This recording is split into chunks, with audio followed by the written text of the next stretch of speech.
एक जंगल में एक महात्मा रहते थे। उन महात्मा की खासियत ये थी कि वे किसी का भी भविष्य बता सकते थे।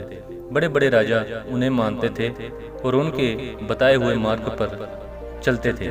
उस जंगल के बीचों बीच से एक नदी गुजरती थी और उन महात्मा की कुटिया उस नदी के किनारे पर थी। नदी के दोनों तरफ दो अलग अलग शक्तिशाली राजाओं के साम्राज्य थे।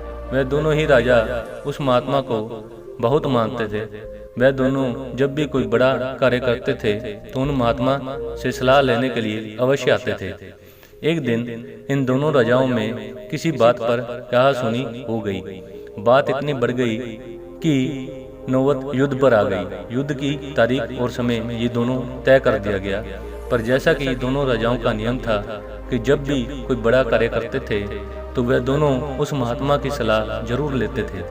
इसलिए पहला राजा उन महात्मा के पास आता है और उनसे पूछता है कि महात्मा जी, मैंने पड़ोस के राजा के साथ युद्ध करने का निश्चय किया है और इसलिए ये जानना चाहता हूँ कि युद्ध का परिणाम किसके पक्ष में होगा।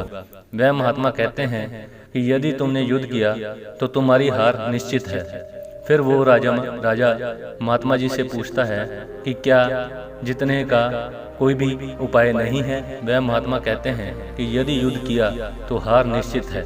फिर वह राजा कहता है कि तलवार मियां से निकल चुकी है, अब युद्ध टलेगा तो नहीं, जो होगा देखा जाएगा। फिर वो राजा उसी समय वहां से चला जाता है और अपने सेना से जी तोड़ मेहनत करने के लिए कहता है। सभी सैनिक राजा की आज्ञा मानकर जी तोड़कर मेहनत करने में लग जाते हैं। दूसरे दिन दूसरा राजा उन महात्मा के पास आ जाता है और उनसे पूछता है कि महात्मा जी, मैं पड़ोस के राजा के साथ युद्ध करने के लिए जा रहा हूँ, इसलिए मैं इस युद्ध का परिणाम जानना चाहता हूँ कि युद्ध किसके पक्ष में रहेगा। वह महात्मा कहते हैं कि निस्संदेह जीत तुम्हारी है और उस राजा के पास तुम्हें हराने का कोई उपाय नहीं। उन महात्मा की बात सुन वो राजा बहुत ही ज्यादा प्रसन्न हो जाता है और सीधा जाकर अपनी सेना को ये खुशखबरी सुनाता है कि युद्ध में उनकी जीत पक्की है।